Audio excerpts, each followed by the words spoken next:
आणि त्याची मोठी बातमी समोर येते। मुंबईतल्या वरळी परिसरामध्ये एका इमारतीला आग लागली आहे।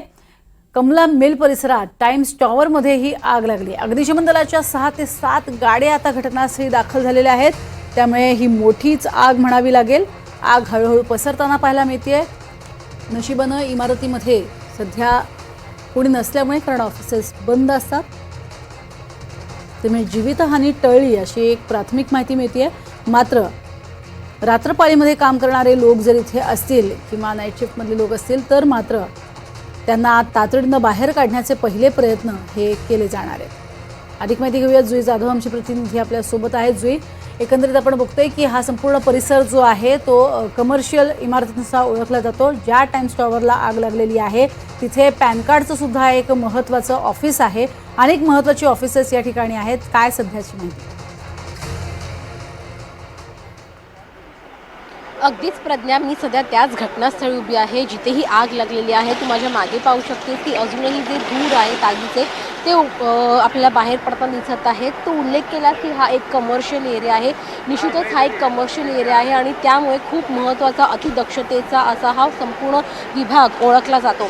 मात्र टाइम्स स्क्वेअर कमला मिल्सच्या कंपाऊंडमध्ये जी इमारत आहे त्या इमारतीमधल्या ग्राउंड फ्लोअरचा जो AC आहे त्या ACला आग लागल्या। ACला आग लागल्याने तो AC फुटला आणि त्यामुळे जी आग ग्राउंड फ्लोअरला लागली ती थेट वरती 7व्या माळ्यापर्यंत ही आग पसरत गेली। आणि ही जी आपण इमारत पाहिली तर ही काचेची इमारत आहे, त्यामुळे जितक्या काचा 7व्या मजल्यापर्यंत आहेत त्या सगळ्या काचा देखील आपल्याला फुटलेल्या पाहायला मिळत आहेत। इथे अग्निशमन दलाच्या इथे जवळपास 5 ते 6 गाड्या दाखल झालेल्या आहेत। जी प्राथमिक माहिती मिळते त्या प्राथमिक माहितीनुसार अद्याप आतमध्ये कोणीही अडकलेलं नाही आहे, कारण का सकाळी आग लागलेली आहे। सकाळच्या वेळी तिकडचं ऑफिसेस शक्यतो बंद असतात, मात्र जे रात्रपाळी करणारे कर्मचारी आहेत ते आतमध्ये कोणी अडकलेत का याची देखील तपासणी केली जाते आणि अग्निशमन दलाच्या गाड्या इथे दाखल झालेल्या आहेत। स्थानिक पोलीस देखील इथे दाखल झालेले आहेत आणि या संपूर्ण घटनेची ते पाहणी करत आहेत। आतमध्ये कोणी अडकलं नाहीये ना याची देखील पूर्णपणे खबरदारी घेतली जाते।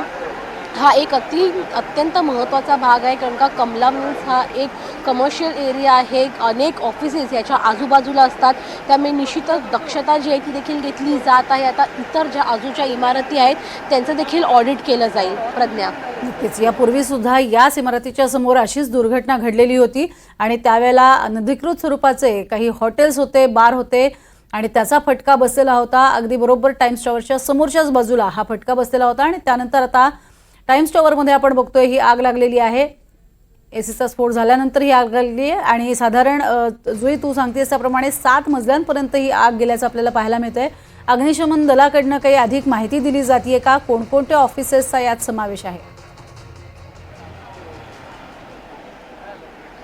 प्रज्ञा, आपण इथे पाहतोय की स्थानिक जे पोलीस आहेत ते इथे दाखल झालेले आहेत। MSFची एक टीम इथे दाखल झालेली आहे। त्यासोबतच अग्निशमन दलाचे पूर्ण शर्थीचे प्रयत्न सुरू आहेत ही आग पूर्णपणे विझवण्यासाठी। आग तर विझवली गेली, मात्र जे आगीचे धग आहेत ते अद्यापही आतमध्ये आहेत। आपण धूर पाहतोय की धूर जे आहे ते देखील बाहेर पडत आहेत, त्यामुळे अग्निशमन दलाचं म्हणणे की संपूर्ण कार्य झाल्यानंतर आम्ही जी अधिकची माहिती आहे माध्यमांना जी द्यायची आहे ती देऊ, कारण का अजूनही त्यांचं कार्य सुरू आहे, बचाव कार्य सुरू आहे। पूर्णपणे ही आग थंड करण्याचे प्रयत्न सुरू आहेत पाण्याच्या मदतीने।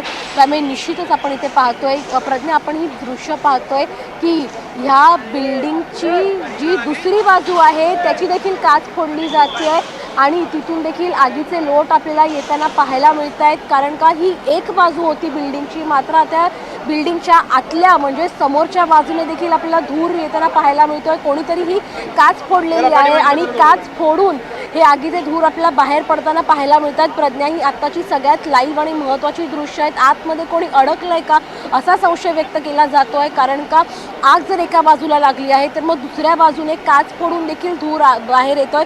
त्यामुळे निश्चितच ही आग आतमध्ये किती मोठ्याने पसरलेली असेल हे एकंदरीत ह्या संपूर्ण चित्रातून दृश्यांच्या माध्यमातून आपल्याला जाणवू शकतं। प्रज्ञा, अगदी, आणि ही आग पूर्णपणे आत पसरलेली आपल्याला पाहायला मिळते। त्यासाठीच अग्निशमन दलाकडनं ह्या काचा फोडून आग बाहेर काढण्याचे, धूर बाहेर काढण्याचे प्रयत्न होत आहेत, जेणेयोगे आग जरी विझली असली तरी सुद्धा या धुरांमुळे कोणालाही त्रास होऊ नये। कारण आज जर जसं आपण म्हटलं होतं की रात्रपाळीतले काही लोक असतील कामाला तर मात्र त्याचा फटका बसू शकतो आणि संपूर्ण आपण बघतोय काचेची ही इमारत आहे, काच बाहेरनं लावलेली असल्यामुळे मोठा फटका बसतोय।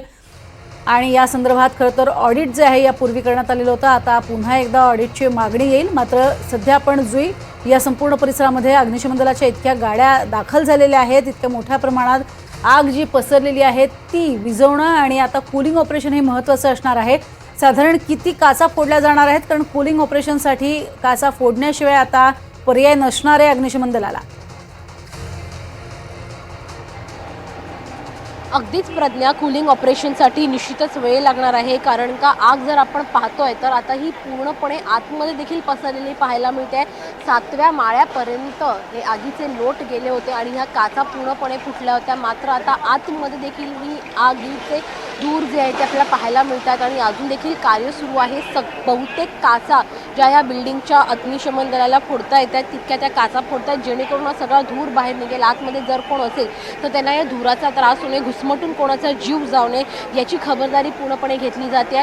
मात्र ज्या काचा आहेत त्या आता फोडल्या जात आहेत. अजून किती काचा फोडल्या जातील हे सांगू शकत नाही, कारण का ही आग संपूर्णपणे आता ह्या इमारतीमध्ये पसरलेली पाहायला मिळते. जर गरज पडली तर मात्र सगळ्या देखील काचा फोडल्या जाऊ शकतात. कूलिंग ऑपरेशनसाठी जवळपास अजून 2 ते 3 तास तरी लागू शकतात, कारण का संपूर्ण इमारतीच्या आतमध्ये ही आग पसरलेली, आगीचे धूर आपल्याला पसरलेले पाहायला मिळत आहेत. त्यामुळे निश्चितच पुढचे 2 ते 3 तास हे अग्निशमन दलासाठी देखील तितकेच महत्त्वाचे आहेत. आतमध्ये कोण अडकलंय का याची त्यांना आधी शाश्वती करायला लागणार आहे आणि त्यानंतर कूलिंग ऑपरेशनसाठी पुढचे 2 ते 3 तास त्यांना लागू शकतात. प्रज्ञा, नक्कीच काही महत्त्वाचे अधिकारी इथे आलेले असतील, त्यांच्याकडनं काही माहिती मिळू शकते का? कारण महत्त्वाची ऑफिसेस इथे आहेत, त्यांना या सगळ्याचा मोठाच म्हणजे आगीचा मोठा फटका बसलेला असणार आहे. प्रज्ञा, निश्चितच आपण प्रयत्न करूया, कारण का सगळेच अधिकारी जर आपण इथे पाहतोय तर मग ही जी आग आहे ती आग विझवण्याच्या प्रयत्नामध्ये आहेत आणि काचा ज्या आहेत त्या देखील फोडल्या जात आहेत अजूनही या घटनास्थळी. त्यामुळे निश्चितच आपण पोलिसांच्या माध्यमातून जाणून घेऊया की नेमकं काय म्हणणं आहे. मॅडम, काय सांगाल, आतमध्ये कोणी लोक अडकली आहेत, काय माहिती मिळते? मॅडम, आता नका घेऊ, नंतर घ्या. काहीतरी थोडीशी माहिती देऊ नाही, शकाल? आम्हाला पण समजलेलं नाही अजून. निश्चितच प्रज्ञा, आपण पाहतोय पोलिसांचं म्हणणं आहे की अजून आम्हालाही समजलेलं नाही आहे की कोण आतमध्ये अडकलंय का. मात्र आपण पाहतोय की जी काच फोडली गेली होती त्या काचीचा दुसऱ्या बाजूची काच देखील फोडली जात आहे. अग्निशमन दलाचे इथे आपल्याला 2 जवान दिसत आहेत. प्रज्ञा, आपण त्यांच्याकडून जाणून घेऊया की त्यांचं बचाव कार्य कसं सुरू आहे आणि कुठल्या पद्धतीने सुरू आहे. सर, काय सांगाल, आतमध्ये कोणी अडकल्याची माहिती मिळतेय का? ते आता आम्ही नाही सांगू शकत. आता वरती लोक गेले होते, आम्ही बोलत नाही तिथं. आपण आग पूर्णपणे आतमध्ये पसरली आहे का? कारण का ह्या बाजू देखील आम्ही आमचं काम हे वरती आमचे सगळे लोक गेले होते. आमचे जे आहेत ना वरिष्ठ अधिकारी बोलतील ते. निश्चितच प्रज्ञा, बचाव कार्य सुरू आहे, त्यामुळे कोणीच सध्या बोलण्याच्या मनस्थितीत नाही आहेत. मात्र आतमध्ये कोणी अडकलंय का याची देखील माहिती कोणी पूर्णपणे देत नाहीत. आम्हाला अजूनही काही माहीत नाही अशा प्रतिक्रिया आपल्याला अधिकाऱ्यांमार्फत मिळतात. अजूनही बचाव कार्य सुरू आहे, अजूनही ज्या काचा आहेत इमारतीच्या त्या फोडल्या जात आहेत. त्यामुळे निश्चितच पुढचे 2 ते 3 तास हे कार्य असंच सुरू राहील असं चित्र या परिसरामध्ये पाहायला मिळत आहे. प्रज्ञा, नक्कीच आपण बघतोय ही बहुमजली अशी इमारत आणि या इमारतीमध्ये लागलेली आग विझवणं हे खरं तर अर्थातच मोठं जिकिरीचं. आता आग विझवलेली आहे, मात्र धुराचे लोळ प्रचंड आहेत. हे धुराचे लोळ बाहेर काढणं हेच मोठं आव्हान असणार आहे, कारण संपूर्ण इमारत ही काचेनं पॅक आहे. काचांनीच पूर्णपणे ही इमारत बनलेली आहे. त्यामुळे त्या काचा उघडणं किंवा त्या उघडल्या जात नसतील तर त्या फोडणं याशिवाय आता दुसरा पर्याय इथे अग्निशमन दलाला दिसत नाहीये. अन्यथा धूर जो आहे तो कोंडला जाईल, तो बाहेर निघणार नाही आणि त्यासाठीच आता सध्या प्रयत्न हे शर्थीचे होताना पाहायला मिळत आहेत. जे तुमच्याकडनं प्रत्येक अपडेट आम्ही जाणून घेऊच. तुर्तास धन्यवाद या संपूर्ण माहितीसाठी. पुन्हा एकदा कमला मिल परिसरामध्ये हे आगीचं तांडव पाहायला मिळत आहे.